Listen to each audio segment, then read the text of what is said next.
আল্লাহ রাব্বুল আলামিন পবিত্র কোরআনুল কারীমের ৭ নং সূরা সূরাতুল আ'রাফ এর ১১ নম্বর আয়াতে বলেন, বিসমিল্লাহির রহমানির রহিম। আল্লাহ রাব্বুল আলামিন বলছেন, ওয়ালাকাদ খালাকনাকুম সুম্মা সাওয়ারনাকুম সুম্মা কুলনা লিল মালাইকাতি ইসজুদু লিআদম ফাসাজাদু ইল্লা ইবলিস লাম ইয়াকুম মিনাস সাজিদিন। আল্লাহ রাব্বুল আলামিন বলছেন, ওয়ালাকাদ খালাকনাকুম, নিঃসন্দেহে আল্লাহ রাব্বুল আলামিন সেই সত্তা যিনি তোমাদেরকে সৃষ্টি করেছেন। সুম্মা সাওয়ারনাকুম, এরপর তোমাদেরকে আকৃতি দান করেছেন, সুন্দর অবয়ব কাঠামো দান করেছেন, দৈহিক কাঠামো। সুম্মা কুলনা লিল মালাইকাতি ইসজুদু লিআদম, এরপরে আল্লাহ রাব্বুল আলামিন সমস্ত ফেরেশতাদেরকে বলেছেন যে তোমরা আদমকে সিজদা করো। আর সূরা বাকারার মধ্যে আছে, আল্লাহ পাক সৃষ্টি করার পরে আদম আলাইহিস সালামকে নাম শিক্ষা দিয়েছেন, অর্থাৎ জ্ঞান শিক্ষা দিয়েছেন, এবং এমন জ্ঞান শিক্ষা দিয়েছেন যেই জ্ঞান ফেরেশতারাও জানতেন না। আল্লাহ পাক ফেরেশতাদেরকে বলেছিলেন যে তোমরা এই নামগুলো বলে দাও দেখি, যদি তোমরা সত্যবাদী হয়ে থাকো। ফেরেশতারা এই নামগুলো বলতে পারেননি। তারা বলেছিলেন, লা ইলমা লানা ইল্লা মা আল্লামতানা, আপনি আমাদেরকে যা শিখিয়েছেন এর বাইরে আমাদের কোনো জ্ঞান নেই। এরপর আল্লাহ পাক আদম আলাইহিস সালামকে বলেছেন, আদম তুমি নামগুলো বলে দাও দেখি। এরপর আদম আলাইহিস সালাম সুন্দর করে সব নামগুলো বলে দিয়েছেন, কারণ আল্লাহ পাক তাকে সেই জ্ঞান শিক্ষা দিয়েছিলেন। এরপরে আল্লাহ রাব্বুল আলামিন ফেরেশতাদেরকে বলেছেন, তোমরা আদমকে এখন সিজদা করো, কারণ জ্ঞানের মানদণ্ডে আদম তোমাদের চেয়ে শ্রেষ্ঠ। সুবহানাল্লাহ। আর আমরা সেই আদম সন্তান, যদিও বা পৃথিবীতে আসার পরে আমরা আমাদের পরিচয়টা ভুলে গেছি। সেই আদম সন্তান, যে আদমকে আল্লাহ রাব্বুল আলামিন ফেরেশতাদেরকে দিয়ে সম্মানিত করলেন, সিজদা করালেন, সেই আদম সন্তান এখন আল্লাহর জমিনে শিরক করে, নবী সাল্লাল্লাহু আলাইহি ওয়াসাল্লামের সুন্নতের অনুসরণ করতে চায় না, নবীদের আদর্শ মানতে চায় না, কোরআন এবং সুন্নাহ মেনে জীবন করতে চায় না। সেই আদম সন্তান এখন জেনা করে, ব্যভিচার করে, মাদকদ্রব্য পান করে, সমকামী। সেই আদম সন্তান এখন ঘুষ খাচ্ছে, সুদ খাচ্ছে, দুর্নীতি করছে, অন্যের সম্পদ আত্মসাৎ করছে, অন্যায়ভাবে মানুষকে হত্যা করছে। এমন কোনো গুনাহ নাই যে সেই আদম সন্তান করছে না। কোন আদম সন্তান? যার পিতাকে আল্লাহ রাব্বুল আলামিন কি করলেন? ফেরেশতাদেরকে দিয়ে সিজদা করালেন। তাহলে চিন্তা করেন যে আমরা আমাদের পরিচয়টা কি পরিমাণ হারিয়ে ফেলেছি। আমরা তো চেতনার কথা বলি না, শেকড়ের কথা বলি না, আমরা সংস্কৃতির কথা বলি না। এই কথাগুলো আমরা বলি। আমাদের সত্যিকারের চেতনা হচ্ছে ইসলামিক চেতনা। সত্যিকারের শেকড় হচ্ছে এই শেকড় যে আমরা আদম আলাইহিস সালামের সন্তান, যে আদমকে আল্লাহ রাব্বুল আলামিন ফেরেশতাদেরকে দিয়ে সিজদা করিয়েছেন জ্ঞানের কারণে। আজকে সেই আদম সন্তান দেখবেন জ্ঞান অর্জন করতে চায় না, দিনের জ্ঞান অর্জন করতে চায় না, দুনিয়ার জ্ঞান অর্জন করতে চায়, দিনের জ্ঞান অর্জন করতে চায় না। যে জ্ঞান তাকে পরকালে নাজাতের ওসিলা করবে, সেই কোরআনটুকু তিলাওয়াতও করতে চায় না, তিলাওয়াত করা শিখতেও চায় না, আগ্রহই নাই। তাহলে আমরা কি পরিমাণে আমাদের শেকড়টা ভুলে গেছি, চেতনা হারিয়ে ফেলেছি, আমাদের মূল সংস্কৃতি থেকে দূরে সরে আসছি। একটু চিন্তা করে সামনে যাই। আল্লাহ রাব্বুল আলামিন বলছেন, এরপর সুন্দর আকৃতি দিয়ে আদমকে আমি ফেরেশতাদেরকে দিয়ে সিজদা করালাম। ফাসাজাদু, সবাই সিজদা করলো, প্রত্যেকটা ফেরেশতা কি করলো? সিজদা করলো, ইল্লা ইবলিস। কে সিজদা করলো না? ইবলিস। ইবলিস সিজদা করলো না। ইবলিস কে ছিল? সে কিন্তু কোনো ফেরেশতা ছিল না, সে ছিল একজন জিন। কানা মিনাল জিন্নি, সূরা কাহফে আল্লাহ বলেছেন কানা মিনাল জিন্নি, সে জিনদের একজন ছিল। ঠিক আছে? সে আল্লাহ রাব্বুল আলামিনের এত বেশি ইবাদত করেছিল যে আল্লাহ রাব্বুল আলামিন তাকে এক পর্যায়ে ফেরেশতাদের উপরে একটা দায়িত্বশীল বানিয়ে দিয়েছিলেন। ঠিক আছে? তো কিন্তু তার মনের ভিতরে একটা কিবর বা অহংকার ছিল, যে অহংকারের কারণে সে কিন্তু আল্লাহ পাকের এই নির্দেশটা পালন করলো না, লঙ্ঘন করলো। আমরা সামনে যাই। লাম ইয়াকুম মিনাস সাজিদিন, আল্লাহ পাক বলছেন সে সিজদাকারীদের অন্তর্ভুক্ত ছিল না। কে? ইবলিস। আচ্ছা, ক্বালা, আল্লাহ পাক এবার বলছেন, মা মানাআকা আল্লা তাসজুদা ইয আমারতুক। আল্লাহ পাক বলছেন, হে ইবলিস, কিসে তোমাকে নিষেধ করলো, কে তোমাকে বারণ করলো আদমকে সিজদা করতে, যাকে আমি সিজদা করার আদেশ করেছি? কি জন্য করলে না? সোজা কথায়, তুমি কি জন্য সিজদা করলে না আদমকে? মা মানাআকা, তোমাকে কে বারণ করলো? এবার ইবলিস তার দলিল পেশ করছে। সে বলছে যে ক্বালা আনা খায়রুম মিন, সে বলল আমি আদমের চাইতে উত্তম। আসসালাতু খায়রুম মিনান নাওম, এটা জানেন না? ঘুমের চেয়ে নামাজ উত্তম। ঠিক এইভাবেই সে ইবলিস বলছে কি, আনা খায়রুম মিন, আমি তার চেয়ে উত্তম। কি কারণে উত্তম? খালাকতানি মিন নার ওয়া খালাকতাহু মিন তিন। হে আল্লাহ, আপনি আমাকে সৃষ্টি করেছেন আগুন দিয়ে। জিনদেরকে কি দিয়ে সৃষ্টি করা হয়েছে? আগুন দিয়ে। ফেরেশতাদেরকে কি দিয়ে? নূর দিয়ে। তাহলে এখানে প্রমাণ হলো যে ইবলিস কিন্তু ফেরেশতা নয়। আমাকে সৃষ্টি করেছেন আগুন দিয়ে, ওয়া খালাকতাহু মিন তিন, এবং আদমকে সৃষ্টি করেছেন তিন মানে কাদামাটি দিয়ে। তার মানে আগুন কাদামাটির চেয়ে সুপিরিয়র, বেশি মর্যাদা সম্পন্ন, ওর মানে কে আছে আর কি। এই কারণে সে সিজদা করলো না। এবার আল্লাহ রাব্বুল আলামিন বলছেন ক্বালা ফাহবিত মিনহা, ইবলিস এখান থেকে নেমে যাও। এটা কোন জায়গা? একদম মহাকাশের উপরে না, নাকি পৃথিবীতে? এটা 7 আসমানের উপরের ঘটনা। ইতিহাস শুরু হয়েছে মহাবিশ্বে, মানুষের অস্তিত্বও ছিল না এমন একটা সময় চলে গেছে। মহাবিশ্বে কোটি কোটি বছর চলে গেছে যখন মানুষ বলতে কিছু ছিল না। ছিল না, অনেক পরে মানুষকে সৃষ্টি করা হয়েছে। তো এখন দুনিয়াতে মানুষের চলাচল দেখলে মনে হয় মহাবিশ্বে সে একাই আছে, কেউ নাই, তাই না? আচ্ছা, এটা দলিল কোরআনে আছে, সূরা দাহার 1 নম্বর আয়াত পড়ে দেখবেন, হাল আতা আলাল ইনসানি হাইনুম মিনাদ দাহরি লাম ইয়াকুন শাইআন মাযকুরা। আল্লাহ পাক বলছেন মানুষের উপরে এমন সময় চলে গেছে যে মানুষ কোনো আলোচ্য বিষয় ছিল না, উল্লেখযোগ্য কোনো বিষয় ছিল না। তো সভ্যতার শুরুর ঘটনা হচ্ছে এটা, মানে মানব সভ্যতার একদম শুরুর শেকড়ের ঘটনা হচ্ছে এটা, একদম শুরুর চেতনা, শুরুর সংস্কৃতি শুরু হচ্ছে এখান থেকে। এবার ইবলিস বলছে আমি সেজদা করবো না, বিকজ আমি তার সুপিরিয়র। আপনি তাকে সৃষ্টি করেছেন মাটি দিয়ে, আমাকে সৃষ্টি করেছেন আগুন দিয়ে, আমি তাকে সেজদা করবো না। সে আল্লাহ পাকের আদেশ লঙ্ঘনই করলো না, বরং আল্লাহকে উল্টা একটা যুক্তি দেখালো যে আপনি ভুল, আমি ঠিক। নাউজুবিল্লাহ, আপনি আমাকে আদমকে সেজদা করতে বলছেন, এটাই ভুল, বরং উচিত হচ্ছে ও আমাকে সেজদা করবে। নাউজুবিল্লাহ। তো সে কিন্তু আবা ওয়াস্তাকবার, সে উদ্ধত হলো এবং অহংকারও প্রদর্শন করলো। আল্লাহ পাক বলছেন ক্বালা ফাহবিত মিনহা, এখন এখান থেকে নেমে যাও।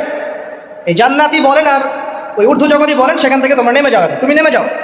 ফামা ইয়াকুনু লাকা আন তাতাকাব্বারা ফিহা, এখানে দাঁড়িয়ে তুমি অহংকার করবে এই অধিকার তোমাকে দেওয়া হয় নাই। সোজা কথা, আল্লাহ পাক বলছেন এখানে দাঁড়িয়ে তুমি অহংকার করবে এই অধিকার তোমাকে দেওয়া হয়নি। আল্লাহ পাক অহংকারীকে পছন্দ করেন না।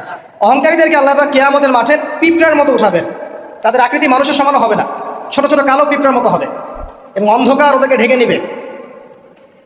তো আমাদের মনে যাদের অহংকার আছে, আল্লাহর রাস্তায় অহংকার ছেড়ে দেই। অহংকার ইলমেরও থাকতে পারে, একজন অনেক বড় ইলমি ডিগ্রি সার্টিফিকেট আছে, অমুক ফারেক তমুক ফারেক, অমুক মুহাদ্দিস অমুক মুফাসসির, ডাবল ডিগ্রি, এটার অহংকার থাকতে পারে, ঠিক আছে। আবার অনেকের টাকা পয়সার অহংকার থাকে, অনেকের ক্ষমতার অহংকার থাকে, আবার এখনকার মেয়েদের সৌন্দর্যের অহংকার থাকে না? এক এক মানুষের এক একটা অহংকার। অহংকারের ডেফিনেশনটা কি? একজন সাহাবী নবী সাল্লাল্লাহু আলাইহি ওয়াসাল্লামকে বলছেন, ইয়া রাসূলুল্লাহ, আমি পছন্দ করি আমার গায়ের পোশাকটা সুন্দর হোক, আমার জুতা সুন্দর হোক, ঠিক আছে, আমার সুগন্ধি ভালো হোক, দামি হোক, এটা কি অহংকারের পরিচয়? নবী সাল্লাল্লাহু আলাইহি ওয়াসাল্লাম বলছেন না, এটা অহংকারের পরিচয় নয়। বরং অহংকারের পরিচয় হচ্ছে অন্য মানুষকে তুচ্ছ তাচ্ছিল্য করা, এক, আর দুই হচ্ছে সত্যকে প্রত্যাখ্যান করা। মনে থাকবে অহংকারের সংজ্ঞা কি? এক, অন্য মানুষকে তুচ্ছ তাচ্ছিল্য করা, আর দুই, সত্যকে প্রত্যাখ্যান করা। এখন সত্য কি? আইনস্টাইনের থিওরি সত্য, নাকি পিথাগোরাসের উপপাদ্যই সত্য, নাকি আমাদের পশ্চিমারা যে সেকুলারিজম, কমিউনিজম, ডেমোক্রেসি ইত্যাদি ইত্যাদি, ন্যাশনালিজম এগুলো দিয়ে দিয়েছে মতবাদগুলো, এগুলি চূড়ান্ত সত্য? সায়েন্সই কি চূড়ান্ত সত্য? চূড়ান্ত সত্যটা কি আসলে? এক কথায় সূরা কাহফের 29 নম্বর আয়াতে সত্যের সংজ্ঞা আছে। কত নম্বর আয়াতে? সূরা কাহফের 29 নম্বর আয়াতে আল্লাহ পাক বলেন ওয়াকুলিল হাক্কু মির রাব্বিকুম, হে নবী আপনি বলে দিন সত্য সেটাই, ন্যায় অন্যায়ের চূড়ান্ত মানদণ্ড সেটাই, হক বাতিলের চূড়ান্ত মানদণ্ড সেটাই। কোনটা? যেটা তোমার রবের পক্ষ থেকে নাজিল হয়েছে। আমাকে বলেন যে রবের পক্ষ থেকে কি নাজিল হয়েছে? একসময় তাওরাত নাজিল হয়েছিল না? ওটাই হক ছিল। ওই সময় কি ছিল? সেটাই হক ছিল। জাবুর ওই সময় কি ছিল? হক। ইনজিল ওই সময়ের হক ছিল। এখন কি আছে আমাদের কাছে? কোরআন এবং এর ব্যাখ্যা হচ্ছে হাদিস। কিয়ামত পর্যন্ত কি অন্য কোনো শরীয়ত আসবে? অন্য কোনো নবী আসবে? কেউ যদি বলে যে অমুকে নবী হবে, সে কি মুসলিম না কাফের? তাহলে কোনো সন্দেহ আছে? যদি কেউ দাবি করে যে মুহাম্মদ সাল্লাল্লাহু আলাইহি ওয়াসাল্লাম শেষ নবী নন, আরও নবী আসতে পারে, নাউজুবিল্লাহ, এবং এই কুফরি আকীদায় বিশ্বাসীকে কেউ যদি কাফের মনে না করে, সেও কাফের হয়ে যেতে পারে। বুঝতে পারছেন? আসেন, তো অহংকারের সংজ্ঞাটা আমরা জেনে নিলাম যে সত্যকে প্রত্যাখ্যান করা, আল্লাহর ওহীকে প্রত্যাখ্যান করা, মানে কোরআন এবং সুন্নাহ থেকে সরে আসা, এটাকে মিথ্যা মনে করা, বা অন্য কোনো মতবাদকে কোরআন সুন্নাহর সমকক্ষ মনে করলেও কুফরি হয়ে যাবে। এরকম মনে করে অন্য একটা মতদর্শ, একটা দর্শন, একটা ফিলোসফিক্যাল থট বা একটা স্কুল অফ থট কোরআন সুন্নাহর চেয়ে ভালো নয়, কিন্তু কোরআন সুন্নাহর সমমানের, এটাও যদি কেউ মনে করে, কাফের। কথা কি বুঝতে পারছেন? এটা হচ্ছে অ্যাবসলিউট ট্রুথ, মানে এটা সত্যের একদম সর্বোচ্চ স্টেজ, এর উপরে আর কিছু নাই। ভুলে গেছিলাম ভাই। আচ্ছা, এবার আসেন, আমরা অহংকারের সংজ্ঞা জানলাম, সত্যের সংজ্ঞাও জানলাম। এখানে ইবলিস কি করছে? সে অহংকার প্রদর্শন করছে। সে আল্লাহকে বলছে আপনি ভুল, আমি ঠিক। আদমকে সে তুচ্ছ তাচ্ছিল্য করলো এবং সত্যকে প্রত্যাখ্যান করলো, দুটোই কিন্তু ইবলিস করলো এখানে। আসেন, আল্লাহ পাক বলছেন ফাখরুজ, এখান থেকে বের হয়ে যাও হতভাগ। ফাখরুজ মানে উখরুজ মানে বের হও, অতএব ফাখরুজ, এখান থেকে বের হয়ে যাও। ইন্নাকা মিনাস সাগিরিন, তোমার অহংকার করার কোনো সুযোগ নেই এখানে, তুমি তো ছোট পুত্র। ইন্নাকা মিনাস সাগিরিন, সাগির মানে কি? তুমি এখান থেকে তুমি বের হয়ে যাও, এখান থেকে তুমি একজন ক্ষুদ্র সত্তা, তোমার এখানে অহংকার করার কিছু নাই। কলা, এবার ইবলিস বলছে, এই জায়গাগুলো খুব ভালো করে শোনেন, আমাদের লেকচারের আসল জায়গা কিন্তু যাবে। যদি আরেকটা পর্যন্ত লেকচার দিই কোনো সমস্যা আছে? আচ্ছা, তাহলে বসে থাকে, খাওয়া দাওয়া করে আসছেন তো? আচ্ছা, কলা, এবার ইবলিস বলছে আনজিরনি, শোনেন, ইবলিস বলছে আনজিরনি, হে আল্লাহ আমাকে অবকাশ দিন। কি বলছে? আমাকে অবকাশ দিন। ইলা ইয়াউমি ইউবআসুন, যেই দিন আপনি কিয়ামত ঘটাবেন, যেই দিন সবাইকে পুনরুত্থিত করবেন, ওই দিন পর্যন্ত আমাকে অবকাশ দিন। সূরা বাকারায় আছে, অন্য সূরা আছে, রব্বি আনজিরনি ইলা ইয়াউমি ইউবআসুন। ইবলিস বলছে হে আমার রব। কি বলছে ইবলিস? হে আমার রব। ইবলিস কি তাহলে আস্তিক না নাস্তিক? কথা বলেন, ইবলিস কি আস্তিক না নাস্তিক? আস্তিক। ইবলিস বলছে যে ইয়া রব্বি, রব্বি, হে আমার রব, হে আমার প্রতিপালক। আল্লাহকে ইবলিস বলছে হে আমার প্রতিপালক, আনজিরনি, আমাকে অবকাশ দিন, ইলা ইয়াউমি ইউবআসুন, কিয়ামত দিবস পর্যন্ত, বা যেদিন আপনি পুরো মানব জাতিকে উঠাবেন কবর থেকে, আবার ওই দিন পর্যন্ত আমাকে অবকাশ দিন। তার মানে কিয়ামত যে হবে এটা নতুন করে লেখা হয় নাই, সভ্যতায় হিস্ট্রি শুরু থেকে কিয়ামত ছিল। কথা বুঝতে পারছেন? ফেরেশতারাও জানতেন যে একদিন মহাবিশ্ব ধ্বংস হয়ে যাবে। যখন পৃথিবীতে মানুষকে পাঠানো হয়নি তার আগেই ফেরেশতারা জানতেন, আল্লাহ পাকের ইলমে ছিল এবং তিনি এটা ফয়সালা করে দিয়েছিলেন যে একদিন এই পুরো মহাবিশ্বই ধ্বংস হয়ে যাবে। ইবলিস আগে থেকে জানতো যে কিয়ামত হবে, এই জন্য সে বলছে আমাকে কিয়ামত পর্যন্ত অবকাশ দিন। আল্লাহ পাক এবার কি বলছেন দেখেন, ইবলিস আল্লাহর কাছে চাইলো, আল্লাহ পাক তাও তাকে ফেরত দিলেন না। আর আমরা আল্লাহর কাছে চাইতে এখন হতাশা হয়ে যায় না, দোয়া করতে থাকি আর বলি যে আমার দোয়া তো কবুল হচ্ছে না। আর ইবলিস একটা জিনিস চাইলো, আল্লাহ পাক বললেন ক্বালা ইন্নাকা মিনাল মুনজারিন, যাও তুমি অবকাশপ্রাপ্তদের একজন, তোমাকে অবকাশ দেয়া হলো। এক কথায় তোমার দোয়া কবুল করা হয়েছে, তোমার অবকাশ তোমাকে দেয়া হলো, কারণ আল্লাহ পাক এটা পরীক্ষা করবেন ইবলিসকে দিয়ে, মানব জাতিকে। ক্বালা, এবার ইবলিসের চ্যালেঞ্জ শোনেন, এটাই আমাদের আজকের লেকচারের মূল পয়েন্ট। এই জায়গা থেকে ইবলিস চ্যালেঞ্জ করছে। কি চ্যালেঞ্জ করছে? ফাবিমা আগওয়াইতানি, হে আল্লাহ আপনি যে কারণে আমাকে বিচ্যুত করলেন, মানে আমি আমার যে কৃতকর্মের কারণে আপনার রহমত থেকে বঞ্চিত হয়ে গেলাম, ঠিক আছে, লাআকুদান্না লাহুম সিরাতাকাল মুস্তাকিম, আমি সেই আদমের এবং আদমের সন্তানের সরল পথে ওত পেতে বসে থাকবো। কথাটা ভালো করে বোঝেন। ইবলিস চ্যালেঞ্জ করলো কাকে? আল্লাহকে। যে কারণে আল্লাহ আপনি আমাকে বহিষ্কার করলেন, এখন আমি কি করব? আমি এই আদম সন্তানের সরল পথে, আপনাকে পাওয়ার এই পথে, পথের আনাচে কানাচে আমি ওত পেতে বসে থাকবো। কি জন্য বসে থাকবো? যাতে করে আমি আদম সন্তানকে বিচ্যুত করতে পারি। শুধু তাই নয়, সে আরো বলছে সুম্মা লাআতিয়ান্নাহুম, আমি শুধু বসেই থাকবো না, আমি আদম সন্তানের কাছে আসবো।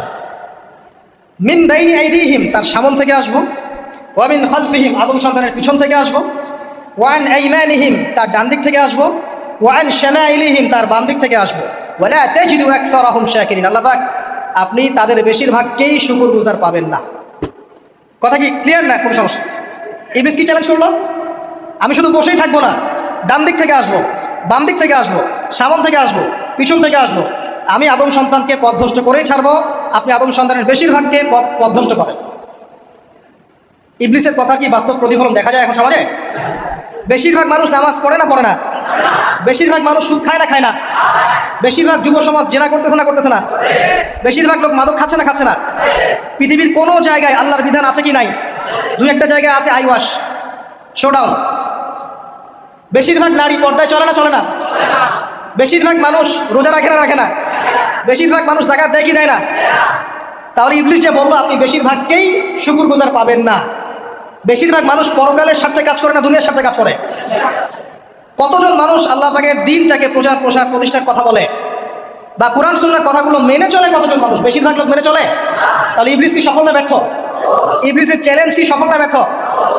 ইবলিসের কথা সে কিন্তু অক্ষর অক্ষরে পালন করেছে। আর ইবলিসকে আল্লাহ পাক কেন পৃথিবীতে নিয়েছেন? আমাদেরকে পরীক্ষা করার জন্য, যেন আমরা এই সরল পথ থেকে বিচ্যুত না হই। সামনে যান, আরো কঠিন কথা আছে। ক্বালা খরুজ মিনহা, আল্লাহ পাক বলছেন এখান থেকে বের হয়ে যাও, মাযকুমান মাদহুরা, একদম অপদস্থ লাঞ্ছিত হয়ে এখান থেকে বের হয়ে যাও। লামান তাবিআকা মিনহুম, তুমি তো চ্যালেঞ্জ করলে আমাকে, ঠিক আছে, কিন্তু যে ব্যক্তি যেই তোমার অনুসরণ করবে, আল্লাহ পাকের কথা শুনেন, যেই তোমার অনুসরণ করবে, লাআমলাআন্না জাহান্নামা মিনকুম আজমাইন, যে পুরুষ বা নারী যেই হোক না কেন, যে আদম সন্তান ইবলিস তোমার অনুসরণ করবে, তোমার পথ ধরবে, আমি তোমাকে সহ এদের সবাইকে দিয়ে জাহান্নাম পূর্ণ করব। আল্লাহর কিচ্ছু যায় আসে না। আল্লাহ পাক যদি এই পুরো পৃথিবীটাকেও জাহান্নামে নিক্ষেপ করেন অবাধ্যতার কারণে, আল্লাহ পাকের কিছু যায় আসে? ওই যে আপনাদের এখানে নদী আছে না, কি বালাসী ঘাট, এখানে চর আছে না, চরের মধ্যে একটা বালুর কণার কি দাম আছে বলেন তো? একটা বালুর কণার কোন দাম আছে? এই পুরো মহাবিশ্বে পৃথিবীর অবস্থান এর চেয়েও কম। তো পুরো পৃথিবীর মানুষ যদি আল্লাহর অবাধ্য হয়, আল্লাহ পাক যদি পুরো দুনিয়াটাকেই ধ্বংস করে দেন, জাহান্নামে নিক্ষেপ করেন, আল্লাহ পাকে কিছু যায় আসবে কিনা? এবার আসেন, এখান থেকে আমরা বুঝতে পারলাম যে ইবলিস একটা তৃতীয় সত্তা। আল্লাহ পাক আদম আলাইহিস সালামকে সৃষ্টি করলেন, নাম শিক্ষা দিলেন, সেজদা করালেন, ইবলিসকে সেজদা করতে বললেন, সে করলো না। সে চ্যালেঞ্জ করলো উল্টা যে আমি ওর চেয়ে উত্তম, আপনি ভুল, আমি সঠিক। সে অহংকার করলো এবং একই সাথে সে আদমকে পথভ্রষ্ট করার চ্যালেঞ্জও করে বসল। আল্লাহ পাক ঘোষণা করলেন, যদি কোনো আদম সন্তান তোমাকে ফলো করে, তোমাকে সহ তাকে আমি জাহান্নামে নিক্ষেপ করব। ঠিক আছে, এ পর্যন্ত? এবার সামনে আসেন। এবার আল্লাহ পাক আদমকে বলছেন, কাকে বলছেন? আদম আলাইহিস সালামকে বলছেন, ইয়া আদম, হে আদম। তার আগে আদম আলাইহিস সালামের বুকের পাঁজর থেকে কাকে সৃষ্টি করেছেন? হাওয়া আলাইহিস সালাম, সভ্যতার ইতিহাসের প্রথম নারী এবং ইতিহাসের সবচেয়ে সুন্দরী রমণী কে? হাওয়া আলাইহিস সালাম। আরেকজন আছেন সবচেয়ে সুন্দরী রমণী, কে? কে বলতে পারবেন? জি না, 100 টাকা পুরস্কার বলেন। হ্যাঁ, নাম কি? মাশাআল্লাহ, ওই ওকে পুরস্কার দিও। কি নাম তোমার? মাশাআল্লাহ, মাশাআল্লাহ। দ্বিতীয় সুন্দরী রমণী, দুজন রমণীকে বলা হয় পৃথিবীর সবচেয়ে সুন্দরী রমণী। আপনি যাদেরকে দেখে সিডিউস হচ্ছেন, যদিও এদেরকে দেখে সিডিউস আর কিছু নাই, কারণ এরা তো সুন্দর না, কোনো দিক থেকে সুন্দর না, না পোশাকের দিক থেকে, না চেহারার দিক থেকে, না ফিজিক্যাল স্ট্রাকচারের দিক থেকে। এদেরকে দেখে তো পাগলও সিডিউস হবে না। তো আদম আলাইহিস সালাম এবং আদম আলাইহিস সালামের স্ত্রী হাওয়া আলাইহিস সালাম এবং সারা আলাইহিস সালাম ইতিহাসের সবচেয়ে সুন্দর রমণী। ইতিহাসের সবচেয়ে সুন্দর রমণী কাদের স্ত্রী ছিলেন? নবীদের না অন্য কারো? এই জন্যই বলি, আপনি যদি পবিত্র থাকেন, আল্লাহওয়ালা মানুষ হন, ইনশাআল্লাহ তাআলা আল্লাহ পাক আপনার ঘরে একজন নেককার, পুণ্যবতী, সুশ্রী স্ত্রী দান করবেন ইনশাআল্লাহ। আপনি যদি এইসব অশ্লীলতার গোলক ধাঁধায় পড়ে নিজের ঈমান হারিয়ে ফেলেন, চরিত্র হারিয়ে ফেলেন, সম্ভাবনা খুবই কম যে আপনি একজন দিনদার মেয়ে পাবেন। বরং আপনি এমন কাউকেই পেতে পারেন যে আপনার মতোই। ঠিক আছে, দেখবেন যে আপনি 10 ঘাটের পানি খেয়ে আসছেন, ও দেখবেন 12 ঘাটের পানি খেয়ে আসছে। আল্লাহ পাক আমাদের যুব সমাজকে হেফাজত করুন, আমিন। আল্লাহ পাক এবার আদম আলাইহিস সালামকে বলছেন, ইয়া আদম, হে আদম, উসকুন আনতা ওয়া যাওজুকাল জান্নাহ। আদম শোনো, তুমি এবং তোমার স্ত্রী দুইজন এখন জান্নাতে থাকো। কোথায় থাকো? জান্নাতে থাকো। ওয়া কুলা মিন হাইসু শি'তুমা, যেখানে ইচ্ছা সেখান থেকে খাবার খাও। জান্নাতের নাজ নেয়ামতের কথা তো আপনারা শুনেছেন অনেক, আমি ওইগুলো বলতে যাচ্ছি না, সময় চলে যাবে। যা ইচ্ছা তাই পাবেন সেখানে, যা ইচ্ছা তাই। এমন একটা জায়গা যেটা কখনো কোনো চোখ দেখে নাই, কোনো কান শোনেও নাই। চোখ না দেখলেও, কান না শুনলেও মানুষ মনে মনে অনেক কিছু কল্পনা করে না, এটা কল্পনাও করার সুযোগ নাই। এত উন্নত মানের একটা জায়গা। তোমরা দুজন এখানে থাকো, জান্নাতের যে কোনো জায়গায় যাও, খাওয়া দাওয়া করো, কোনো সমস্যা নেই। কিন্তু ওয়ালা তাকরাবা হাদিহিশ শাজারা, মানে কি, এই যে গাছটা আছে, এই গাছের কাছে যেও। একটা শর্ত খালি দিলাম, গাছের কাছে যেও। গাছের নাম কি এগুলো আমাদের আলোচনার বিষয় না। বিষয়টা হচ্ছে আল্লাহ পাকের আদেশটা কি। গাছটা আম গাছ হতে পারে, জাম গাছ হতে পারে, কদু গাছ হতে পারে, যে কোনো গাছ হতে পারে। এটা নিয়ে আমাদের কোনো মাথা ব্যথা নাই। মাথা ব্যথা হচ্ছে আল্লাহ পাকের আদেশ, এই গাছের কাছে যেও না, বাস যেও। আচ্ছা, ফাতাকুনা মিনাজ জালিমিন, যদি চলে যাও তোমরা দুজন এখানে, তাহলে তোমরা দুজন কিন্তু জালেম হয়ে যাবে। আল্লাহ পাকের হুকুম অবাধ্য করলে মানুষ কি হয়ে যায়? জালেম হয়। এই জন্য আমরা দোয়ায় বলি, আল্লাহুম্মা ইন্নী যালামতু নাফসি, বলি না? হে আল্লাহ, আমি আমার নফসের উপর জুলুম করেছি। রব্বানা যালামনা আনফুসানা, বলি না? আল্লাহ, আমরা আমাদের উপর জুলুম করেছি। তো আমরা যখন পাপ করি, মানে আমরা জুলুম করে ফেলেছি। তো তোমরা দুজন এই গাছের কাছে যেও না, যদি যাও তাহলে জুলুম করে ফেলবে এবং জালেম হয়ে যাবে। এবার ইবলিস তো আর বসে নাই, সে তো চ্যালেঞ্জ করেছে, করে নাই? আচ্ছা, এবার ইবলিস কি করছে? ফাওয়াসওয়াসা লাহুমা আশ-শাইতান, এবং ইবলিস এবার এদের দুজনকে ওয়াসওয়াসা প্রদান করতে শুরু করলো। ইবলিস কি করলো? ওয়াসওয়াসা প্রদান করতে শুরু করলো। ওয়াসওয়াসাটা এমন ছিল যে, হাল আদুল্লুকা আলা শাজারাতিল খুলদি ওয়া মুলকিন লা ইয়াবলা। ইবলিস এসে আদম এবং হাওয়া আলাইহিস সালাম তাদেরকে উস্কে দিতে লাগলো যে, আমি কি তোমাদেরকে এমন কোনো গাছের কথা বলবো যেই গাছের ফল খেলে তোমরা চিরস্থায়ী হয়ে যাবে, কখনো মরবে না, এবং এমন রাজত্ব পাবে যে রাজত্বের কোনো ক্ষয় নাই। ইবলিসের টোপটা কি দেখলেন? চিরস্থায়িত্বের টোপ এবং কিসের টোপ? রাজত্বের টোপ। এটা সূরা তহার মধ্যে আছে। অন্য সূরায় আছে যে, আমি কি বলে দিব এমন গাছের কথা যেই গাছের ফল খেলে তোমরা ফেরেশতা হয়ে যাবে, কখনো মরবে না। তাহলে চিরস্থায়িত্বের টোপ এবং এই যে কিসের রাজত্বের এই যে টোপ, এই দুইটা হচ্ছে মানুষকে আল্লাহর পথ থেকে ডিসিভ করার একটা মানদণ্ড। কথা বুঝতে পারছেন? এই পৃথিবীতে যত মানুষ পথভ্রষ্ট হয়ে গেছে জন্য হয়েছে অনেকেই, আর অনেকে চিরস্থায়িত্বের জন্য হয়েছে। ফেরাউন নমরুদ চিরস্থায়িত্বের লোভে পড়ে পথভ্রষ্ট হয়নি? আর ওই সময় থেকে শুরু করে এখনকার বিশ্বে যারা ক্ষমতাধর, এরা কি ক্ষমতার দাপটে পথভ্রষ্ট হচ্ছে না? এই দুটো হচ্ছে মানুষকে পথভ্রষ্ট করার মাধ্যম। ইবলিস খুব ভালো করেই জানতো। একটা কথা বলি নাই, যখন আদম আলাইহিস সালামকে তৈরি করে রাখা হয়েছে, সৃষ্টি করে রাখা হয়েছে, ইবলিস এর চারপাশে রাউন্ড দিচ্ছিল, তাওয়াফ করছিল, তাওয়াফ। এবং মানব শরীরের এবং মানব মস্তিষ্কের মননের দুর্বল পয়েন্টগুলো সে ফাইন্ড আউট করছিল, কারণ সে কিন্তু অনেক জ্ঞানী ছিল, সে কিন্তু প্রচণ্ড জ্ঞানী ছিল। এবং এখনও কিন্তু সে প্রচণ্ড জ্ঞানী, এবং তার অভিজ্ঞতা ঝুলি এখন অনেক বেশি, তাই না? বয়স হয়ে গেছে না, এখন প্রচুর বয়স। তো তাওয়াফ করে করে সে মানুষের দুর্বল জায়গাগুলো ফাইন্ড আউট করেছে। একটা হচ্ছে পেট, একটা প্রবৃত্তি, একটা হচ্ছে নারীর প্রতি আসক্তি, ঠিক আছে, একটা ক্ষমতার লোভ, একটা চিরস্থায়িত্বের লোভ। এগুলো হচ্ছে মানুষের দুর্বল জায়গা। ইবলিস এগুলো ফাইন্ড আউট করে ওইভাবে চাল দিয়েছে। কথা বুঝতে পারছেন? একটু খেয়াল করে দেখেন, এখনকার বিশ্বে যত অন্যায় হচ্ছে ম্যাক্সিমাম পাপ হচ্ছে পেটের কারণে। পেট। সুদ খায় কেন? পেটের কারণে। ঘুষ খায় কেন? পেটের কারণে। ইভেন যে এখন জেনা করছে ওদেরকে তো এখন যৌনকর্মী বলতে হয়, তাই না? সম্মান দিয়ে কথা বলতে হয়। তো যৌনকর্মী যারা, তারাও দেখবেন পেটের কারণেই করছে, পেটের কারণে। তারপর দেখবেন মানুষের সম্পদ আত্মসাৎ, ওই যে ছেলে মেয়ে বাল বাচ্চার জন্য। পেট মানে মূল জিনিসটা কি? পেট। এবং চিরস্থায়িত্ব, ক্ষমতার দাপট আর প্রবৃত্তির দাসত্ব, এগুলো হচ্ছে মানুষের সবচেয়ে দুর্বল পয়েন্ট। দেখবেন ম্যাক্সিমাম পাপ হচ্ছে মেয়েদের কারণে। মেয়েদের কারণে না, মেয়ের পিছনে। মেয়ের পিছনে আপনি চলে গেছেন, এখানে আত্মহত্যা করছে কেউ, কেউ এখানে আপনার জেনা করছে, কেউ ধর্ষণ করছে, কেউ পরকে লিপ্ত হচ্ছে। মানে মেয়েরই কোনো পাপ। ওই যে বলে না, দুইটা পাপ যাকে পেয়ে গেছে তার লাইফটা ক্র্যাশড। একটা হচ্ছে মেয়ে, একটা হচ্ছে টাকা।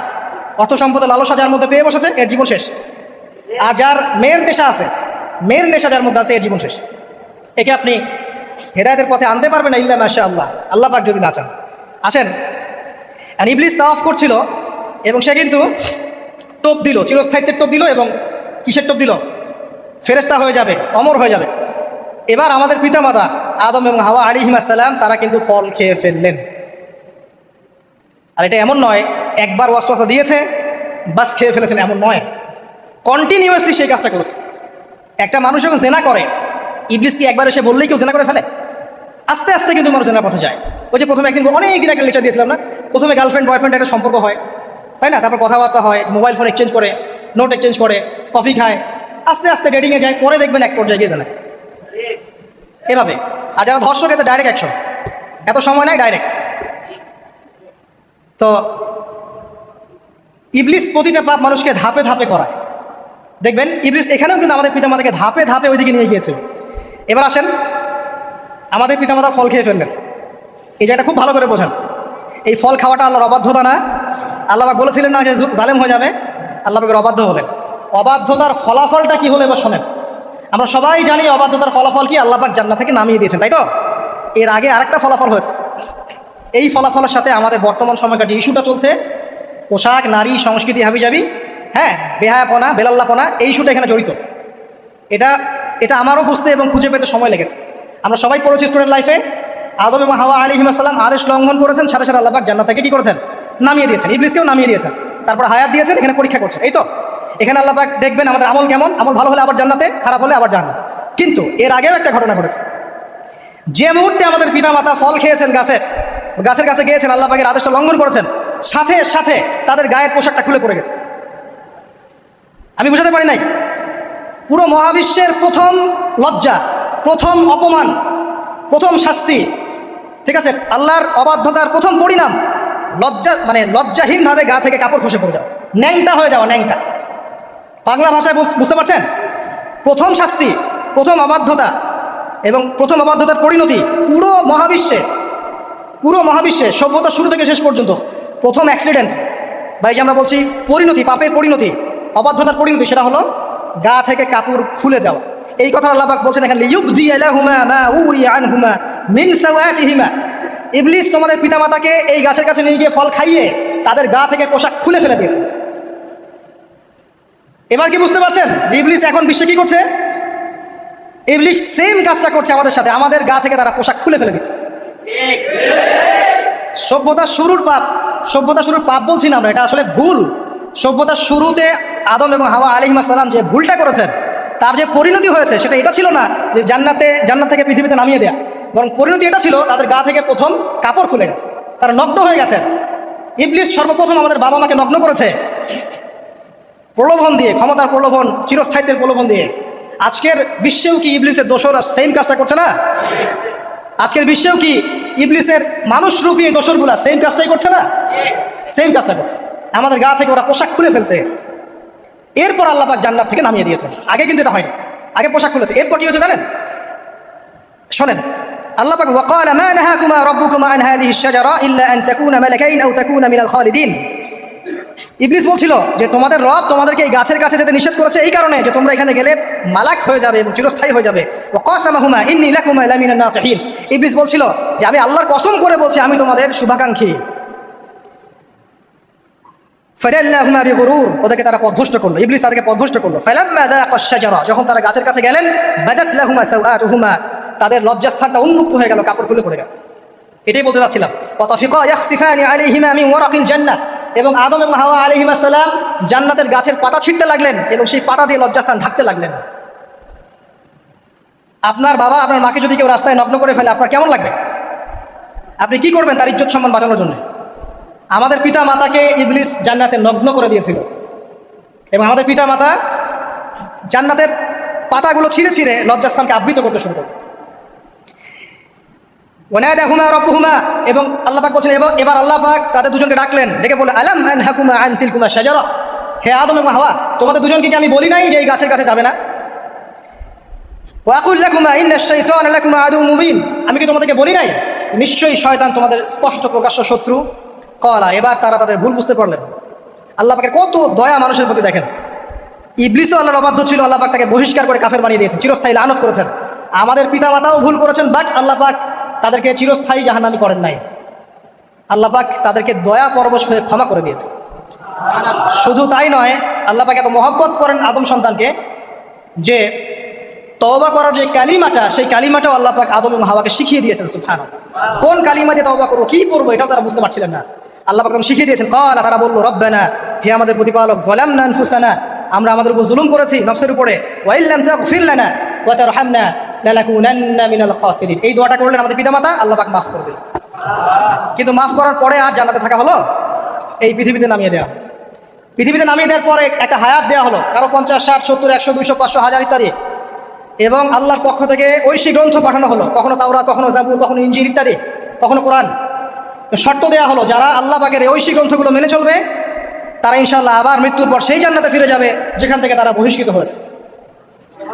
আর যে বা যারাই আল্লাহ পাকের এই আয়াত, নিদর্শন এবং ঐশী গ্রন্থগুলোকে অস্বীকার করবে, এটাকে মিথ্যা প্রতিপন্ন করবে, আল্লাহ পাক এদের সবাইকে জাহান্নাম পূর্ণ করবে ইনশাআল্লাহ। আল্লাহ পাক এটাও বলেছেন যে আল্লাহ পাক ওয়ালাকাদ যারানা লি জাহান্নামা কাসীরাম মিনাল জিন্নি ওয়াল ইনস, আল্লাহ পাক বহু মানুষ আর জিনকে দিয়ে জাহান্নাম পূর্ণ করবেন। কারণ এই দুই জাতিকে পাঠানো হয়েছিল পৃথিবীতে শুধু আল্লাহর ইবাদত করার জন্য। ওয়া মা খালাকুল জিন্না ওয়াল ইনসা ইল্লা লিয়াবুদুন, এরা সেটা করে নাই। এই কারণে আল্লাহ পাক হাদিসের মধ্যে জানিয়েছেন প্রতি 1000-999 জন মানুষকে আল্লাহ পাক জাহান্নামে পাঠিয়ে দেবেন, তবে বেশিরভাগ জান্নাতি হবে এই উম্মতে মুহাম্মাদের মধ্যে। এবার শোনেন, আমাদের পিতামাতার এই পরিণতির পর আল্লাহ পাক যখন আমাদেরকে পৃথিবীতে পাঠালেন, আল্লাহ পাক আমাদেরকে নগ্ন করে পৃথিবীতে রাখেন নাই। সুবহানাল্লাহ, আল্লাহ পাক আসমান থেকে লিবাস পাঠিয়েছেন। এই যে সমাজ বিজ্ঞানের বইগুলোতে লেখা আছে না, মানুষ আগে নগ্ন ছিল, গাছের ছালপাতা পরে থাকতো, তারপরে বন্যপ্রাণী শিকার করতো, গুহায় গুহায় থাকতো, বোগাস, মিথ্যা, বাজে কথাই বলছে, একদম টোটাল মিথ্যা কথাই বলছে। আল্লাহ রাব্বুল আলামিন সভ্যতা শুরু করেছেন নবী দ্বারা, সভ্যতা শেষও করবেন নবী দ্বারা। প্রত্যেক যুগে যুগে সভ্যতার ধারক এবং বাহক ছিলেন নবীগণ। আর আদম আলাইহিস সালাম পৃথিবীতে আসার পর নগ্ন হয়ে থাকেন নাই। আল্লাহ পাক আসমান থেকে লেবাস পাঠিয়েছিলেন। সুবহানাল্লাহ, আল্লাহ পাক আমাদেরকে নগ্ন করে রাখেন নাই। এবার দেখেন আল্লাহ পাক কি বলছেন, ইয়া বানি আদম, আচ্ছা আসেন, ইয়া বানি আদম, হে বনু আদম, কাদেরকে বলছেন? আমাদেরকে।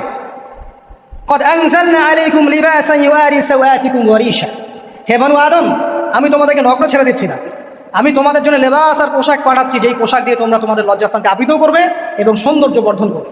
এটা করছি না আমরা এখন? আচ্ছা, ওয়া লিবাসুত তাকওয়া যালিকা খায়র, আর তাকওয়ার লেবাস, তাকওয়ার পোশাকটা হচ্ছে সবচেয়ে উত্তম। যেমন দেখেন আমাদের সতর কি এই নাভির উপর থেকে হাঁটুর নিচ পর্যন্ত না, তাই বলি কি আমরা সবাই এভাবেই ঘুরি? এটা সর্বনিম্ন একটা স্কেল, তাই না? এর উপর আপনি জুব্বা পরছেন, পাগড়ি পরছেন, টুপি পরছেন, বা আপনি হয়তো আরো ঢিলেঢালা কোনো পোশাক পরছেন, এই পোশাকটাকে বলা হচ্ছে তাকওয়ার পোশাক। ওয়া লিবাসুত তাকওয়া যালিকা খায়র, এটা আরো উত্তম। একজন মেয়ে, অনেক আলেম বলছেন যে চোখ, এই চোখটুকু ঢেকে বের করে দেখা যাবে, বলছে না? অনেকে বলেছেন কিনা? কিন্তু এটাও যদি কেউ সামনে জিলবাব দিয়ে ঢেকে রাখে তাহলে কি উত্তম নয়?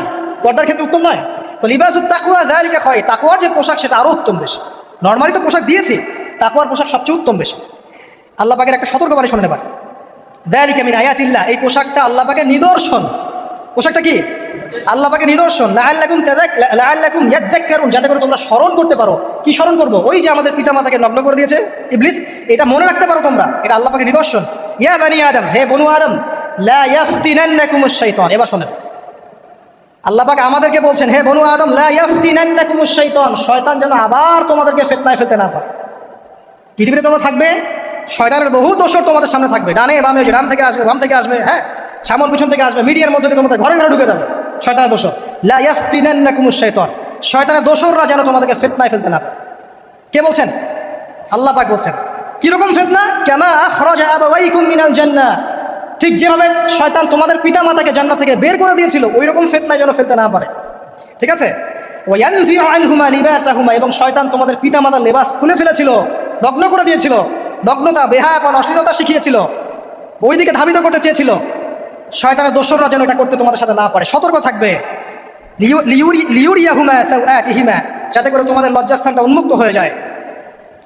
ইন্নাহু ইয়ারাকুম, নিশ্চয় শয়তান তোমাদের সবাইকে দেখতে পায়। হুয়া ওয়া কাবিলুহু, সে এবং তার পুরো কবিলার লোকজন, মিন হাইসু লা তারাউনাহুম, এমন জায়গা থেকে যে জায়গা তোমরা দেখতে পারো। আর শয়তান এবং তার অনুসারী যারা আছে, হোক মানুষ আর জিন, তারা তোমাদেরকে দেখতে পারে এমন জায়গা থেকে যা তোমরা দেখো না। আর আমরা যারা এই বিশ্বে আছি, আমরা সবাই এখন খেলার পুতুলের মতো খেলছি, যারা নিয়ন্ত্রণ করে বিশ্ব, এদেরকে কেউ দেখতে পারে না। এরা মানুষ শয়তান, কথা বুঝতে পারছেন? আর এমনি জিন শয়তান যারা আছে, এদেরকে তো আমরা দেখতে পারি না, অনেক দূর থেকে তারা আমাদেরকে দেখতে পায়। আল্লাহ পাক সতর্ক করছেন এটা। ইন্না জাআলনা আশ-শায়াতিনা আউলিয়া লিল্লাযিনা লা ইউমিনুন, শোনেন, নিশ্চয়ই যারা আমার প্রতি ঈমান আনে না বা আমার অবাধ্য হয়, আমার আদেশ মানে না, তাদের সাথে আমি শয়তানকে বন্ধু বানিয়ে দিয়েছি। এবার বুঝলেন কেন বললাম এরা মানুষ শয়তান? বিকজ এদেরকে আল্লাহ পাক শয়তানের বন্ধু বানিয়ে দিয়েছেন, শয়তানের বন্ধু। অন্য সূরায় আছে, শয়তান, জিন শয়তান মানুষ শয়তানকে ওহী করে। জিন শয়তান মানুষ শয়তানের মাথায় এসব বুদ্ধি ঢালে, শয়তানি বুদ্ধিগুলো শয়তান মানুষের মাথায় ঢালে। মানে মানুষ মাথাটা আগে সে রিড করেছে, কাকে কোন দিক দিয়ে রিসিভ করা যাবে। ঠিক আছে? আচ্ছা, এরপরে আরো আল্লাহ পাক বলছে, ওয়াইদা ফাআল ফাহিশাতান, তারা যখন কোনো ফাহেসা কাজ করে, নোংরা বেহায়ার মতো কাজ করে, ক্বালু, তারা বলে, ওয়াজাদনা আলাইহি আবানা, এরকম করেই আমরা আমাদের পিতা মাতাদেরকে পেয়েছি। মানে যুগ যুগ ধরে সংস্কৃতি চলে আসে, নগ্নতার সংস্কৃতি, বলে না? কথা বুঝতে পারছেন না? এই কথাই তারা বলে, যেটা কোরআনে আছে। আল্লাহ পাক বলছেন, ক্বালু ওয়াজাদনা আলাইহি আবানা, তারা বলে আমাদের পিতৃপুরুষদেরকে আমরা 1000 বছর থেকে দেখেছি এইভাবেই ড্রেস আপ করতে, এমনিই ব্লাউজ ছাড়া শাড়ি পরতে দেখেছি আমরা, এমনিই দেখেছি পেট বের করে চলতে, এমনিই দেখেছি এই শর্ট কামিজ পরে চলতে, নগ্ন হয়ে চলতে। এখন তো বিকিনি সংস্কৃতি আসে, এবং এটা মুভমেন্ট চলছে, মানে মানুষের দেহ থেকে কাপড় খুলে ফেলার মুভমেন্ট, আন্দোলন শুরু হচ্ছে। ঠিক আছে?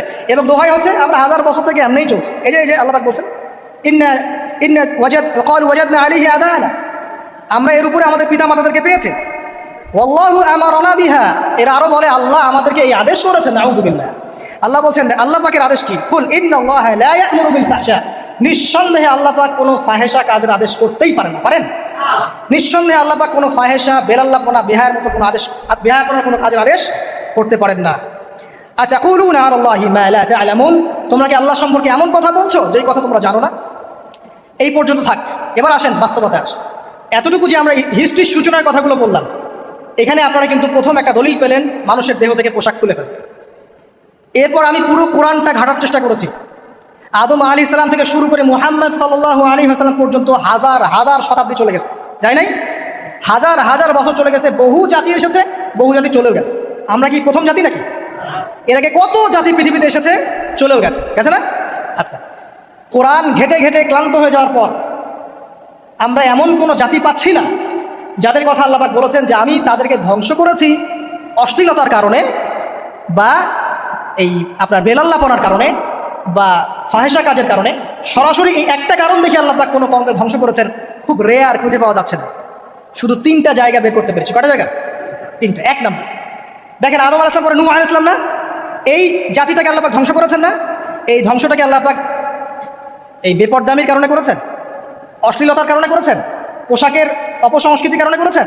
করেন, শিরকের কারণে করেছেন। কি কারণে? শিরক। আল্লাহ পাক সবাইকে ডুবিয়ে মেরেছেন, কিন্তু ওরা যে নগ্ন পোশাক পরে রাস্তাঘাটে চলাফেরা করতো, এই কথাটা কিন্তু আল্লাহ পাক বলেন। তার মানে ওদের পাপ এটা ছিল না। এরপর ইব্রাহিম আলাইহিস সালামের কওম কি এই কারণে ধ্বংস হয়েছে? অশ্লীলতার কারণে ধ্বংস হয়েছে? বেহায়াপনার কারণে ধ্বংস হয়েছে? নগ্নতার সংস্কৃতির অপচর্চার কারণে ধ্বংস হয়েছে? না। শিরকের কারণে। আদ জাতি এই কারণে? না। সামুদ জাতি এই কারণে? না।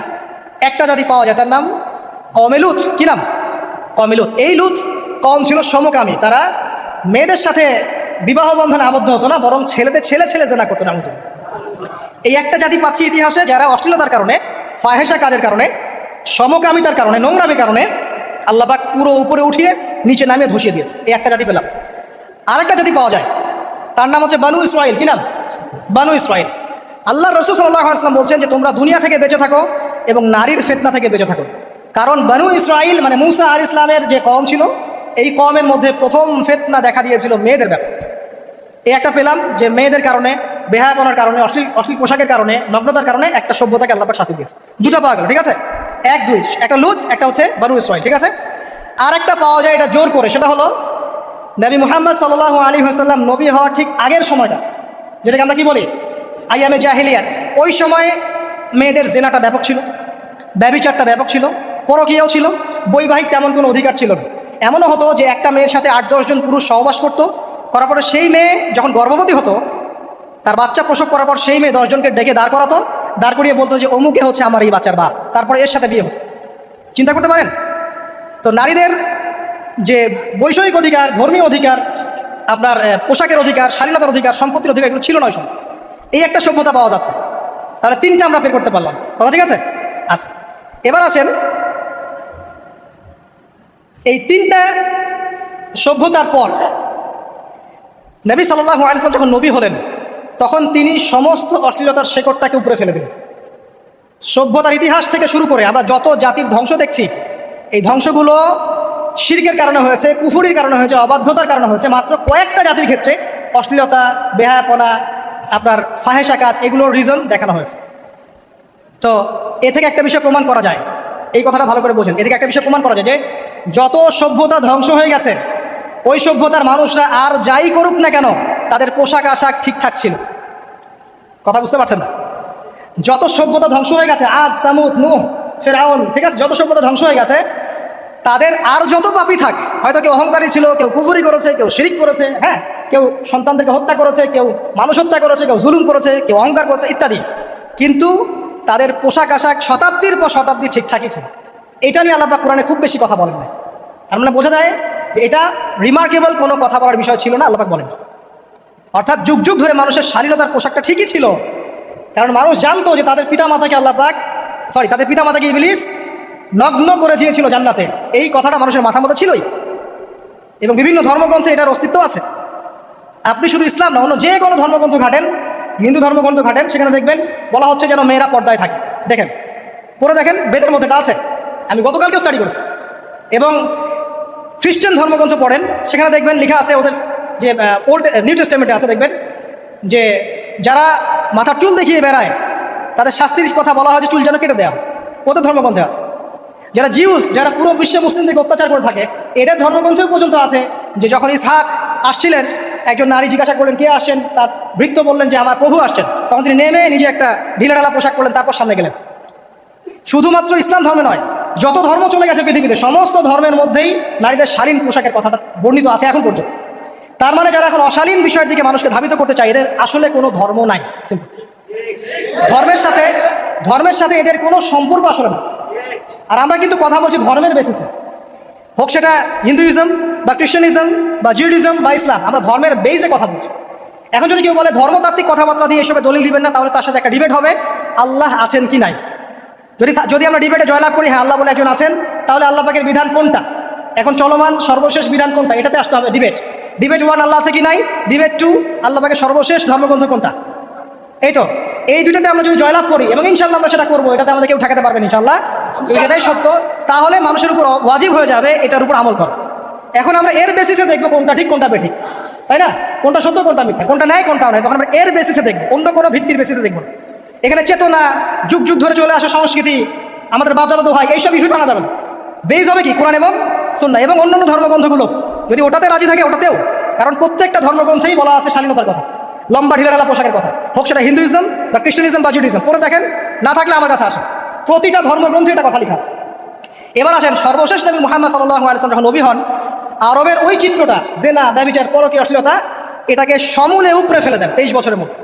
23 বছরের নববী জীবনের পরে সেখানে কোনো জেনা আছে, কোনো বেপরদামি আছে, কোনো ব্যভিচার আছে, কোনো সুদ আছে, কোনো শিরক আছে, কোনো মাদক আছে, যেগুলো আছে খুবই অল্প, যেটা আছে সেটা কি খুবই অল্প, এটা কিন্তু ধরা যায় না, দুই একটা অ্যাক্সিডেন্ট হতেই পারে।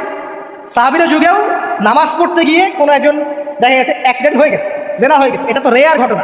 এক্সেপশনাল সামথিং কি এক্সাম্পল হতে পারে? যেটা কমন সেটা হচ্ছে এক্সাম্পল। মানে আপনি বলবেন যে মেয়েদের শালীনতার কথা এবং এর কারণে ধর্ষণের সংখ্যা বৃদ্ধি হচ্ছে, এই কথা আপনি যখন বলবেন, কিছু মানুষ আপনাকে বলবে যে তাহলে বোরখাওয়ালা মেয়ে কেন ধর্ষিত হচ্ছে, তাহলে বাচ্চা কেন ধর্ষিত হচ্ছে। আপনাকে বলছি পরিসংখ্যানটা কতটুকু, কেন হচ্ছে সেটা আমরা জবাব দিব। আগে বলছি পরিসংখ্যান কতটুকু। যারা বেপর্দায় চলছে এদের হ্যারাসমেন্টের পরিসংখ্যানটা বেশি না বোরখাওয়ালা মেয়ের পরিসংখ্যানটা বেশি? বলেন। যারা বেহায়ার মতো চলছে, বেপর্দায় চলছে, এদের পরিসংখ্যানটা বেশি নাকি শিশু অ্যাবিউজিংয়ের পরিসংখ্যানটা বেশি? তাহলে মূল যে জায়গাটা ওইখানে আগে ফোকাস করতে হবে, তারপরে আমরা গৌণ জায়গায় যাব। এবং এই জায়গাটাতে আমরা দলিল বা প্রমাণ হিসেবে পেশ করব মানুষের রুচিবোধের পরিবর্তন, মানসিকতার পরিবর্তন এবং পাশবিক একটা প্রবৃত্তির দাসত্ব। এটা কীভাবে হচ্ছে? এটা পর্নোগ্রাফির কারণে হচ্ছে, এটা পর্নোগ্রাফির কারণে হচ্ছে, মিডিয়ার কারণে হচ্ছে, অবাধ ফ্রি মিক্সিংয়ের কারণে হচ্ছে, যৌন সুরসুরির কারণে হচ্ছে এবং যৌনতাকে সহজলভ্য করে দেওয়ার কারণে এই দুর্ঘটনাগুলো ঘটছে। আচ্ছা, আগে আমি আমার পয়েন্টে আসি। নবী সাল্লাল্লাহু আলাইহি ওয়াসাল্লাম যখন এটার শিকড়টা উপরে ফেলে দিলেন, তখন কিন্তু মক্কা, মদিনা, পুরো জাজিরাতুল আরবে আর কোনো বেহায়াপনার কোনো শিকড় থাকলো না। আল্লাহ পাক কীভাবে এটা করলেন? পুরো হিস্ট্রির ইতিহাস টেনে দিয়ে আল্লাহ পাক কয়েকটা আদেশ নাজিল করলেন। সেই আদেশটা কোরআন এবং সুন্নাহে আছে। আল্লাহ পাক প্রথমে ছেলেদেরকে বললেন, শোনো, সূরা নূর 33 নম্বর আয়াত, আল্লাহ পাক ছেলেদেরকে বললেন, তোমরা তোমাদের চোখ নিচু রাখো, এটা আমাদের দায়িত্ব। প্রত্যেকটা ছেলের দায়িত্ব, বেগানা মেয়েকে দেখলে চোখটা কি করবে? নিচু করবে, সিম্পল। তাহলে আপনি সিডিউসড হবেন, এক কথায়। 2 নম্বর, আল্লাহ পাক আমাদেরকে বললেন, তোমরা তোমাদের লজ্জাস্থানকে হেফাজত করো। কাদেরকে? আমাদেরকে, মানে ছেলেদেরকে। প্রথমে আল্লাহ পাক ছেলেদেরকে বললেন, চোখ নিচু করে রাখো, লজ্জাস্থানে হেফাজত করো, ঠিক আছে? সূরা বানী ইসরাঈল আল্লাহ পাক বললেন, জেনার ধারের কাছেও যেও না, ধারের কাছেও যেও। আল্লাহ পাক আরও বললেন, যদি কেউ জেনা করে ফেলে, সূরা নূরে, তাহলে তাকে 100টা বেত্রাঘাত করতে হবে। কয়টা? 100টা। এবং 1 বছরের জন্য তাকে বহিষ্কার করতে হবে। আল্লাহ পাক শাস্তিও দিলেন, শুধু তাত্ত্বিক বিধান দেন নাই, শাস্তিও দিয়েছেন। কারণ শুধু তাত্ত্বিক বিধান দিয়ে হবে? আমি যদি ওয়াজ করে বেড়াই, ভাই মদ খায় না, কোনো শাস্তি না অ্যাপ্লাই করি, তাহলে কি মদ ছাড়বে মানুষ? আমরা যদি বলি হত্যা করা মহাপাপ, দুর্নীতি করা মহাপাপ, মানুষ দুর্নীতি ছাড়বে না যতক্ষণ না শাস্তি নিশ্চিত করা যাচ্ছে। আল্লাহ পাক তাত্ত্বিক কথা শুধু বললেন না, শাস্তিও নিশ্চিত করলেন। তারপর আল্লাহ পাক আরও বললেন, যদি বিবাহিত কোনো ব্যক্তি ব্যভিচার করে, তাহলে তাকে রজম করতে হবে, মাটিতে পুঁতে তাকে পাথর নিক্ষেপ করে হত্যা করে ফেলতে, ঠিক আছে? শাস্তি। এরপরে দেখেন আল্লাহ পাক মেয়েদেরকে বলছেন, এবার মেয়েদেরকে বলছেন, তোমরা মূলত ঘরে থাকো, যদি বাইরের পরিবেশ তোমাদের অনুকূলে না থাকে, তোমরা ঘরে অবস্থান করো। ওয়াকারনা ফি বুয়ুতিকুন্না ওয়ালা তাবাররুজনা তাবাররুজাল জাহিলিয়াতিল উলা। তোমরা মূলত ঘরে থাকো। জাহিলি যুগে মেয়েরা যেভাবে নিজেদেরকে প্রদর্শন করে বেড়াতো, এই কাজটা তোমরা করো না। যদি করো তাহলে সমাজে বেহায়াপনা, ফাহেসা বেড়ে যাবে, তোমরা নিজেরাই ক্ষতিগ্রস্ত হবে, যেটা ওরা হচ্ছে এখন। আচ্ছা, এরপর আল্লাহ পাক আরও বললেন, হে নবী, আপনি আপনার স্ত্রী এবং মুমিন নারীদেরকে বলেন, তারা যদি বাহিরে যায় যেন জিলবাব দিয়ে তাদের পুরো বক্ষ দেশটাকে ঢেকে নেয়। তাহলে পোশাকের সংস্কৃতির শেকড় কোত্থেকে শিখবো? আমি কোত্থেকে শিখবো? আল্লাহ পাক কর্তৃক নাজিলকৃত সর্বশেষ ঐশী গ্রন্থ থেকে শিখবো নাকি? যে বইয়ের মধ্যে কোনো ভুল নাই সেটাই তো আমার শেখার মাধ্যম হবে নাকি যে দর্শনে 1000টা ভুল সেটা শিখবো আমি? আল্লাহ পাক এখানে বলছেন, মুমিন নারীদেরকে বলো, বাইরে গেলে পরে তারা যেন জিলবাব দিয়ে, কাপড় দিয়ে সুন্দর করে বক্ষদেশ সেগুলো ঢেকে রাখে। বোরখার কথা এখানে নাই শব্দে, ঠিক আছে? ঢেকে রাখা, ঢিলে ঢালা পোশাকের কথা এসেছে। আচ্ছা, আসেন, আল্লাহ পাক আরও বললেন যে তোমরা অমুক, যেমন আপনার বাবা, আপনার ভাই, আপনার এই যে সন্তান, এই যে মাহারাম যারা আছে, এদের সামনে ছাড়া অন্যদের সামনে যখনই যাবে, তোমরা কিন্তু হিজাব অবলম্বন করো। তা আল্লাহ পাক হিজাবের বিধান দিলেন, চক্ষু নিচু করতে বললেন, লজ্জাস্থানের হেফাজত করতে বললেন, এবং যদি এর পরেও কেউ ভুল করে ফেলে, তাহলে আল্লাহ পাক শাস্তির কথা বললেন। আল্লাহ পাকের সিস্টেমটা সুন্দর হলো না? এই সিস্টেমটা নবী সাল্লাল্লাহু আলাইহি ওয়াসাল্লাম অ্যাপ্লাই করলেন, সমাজ থেকে সমস্ত জেনা, ব্যভিচারের ভিত্তি উঠে চলে গেল। সুবহানাল্লাহ বলবেন না? এটা হলো অবস্থা। তারপর দেখেন,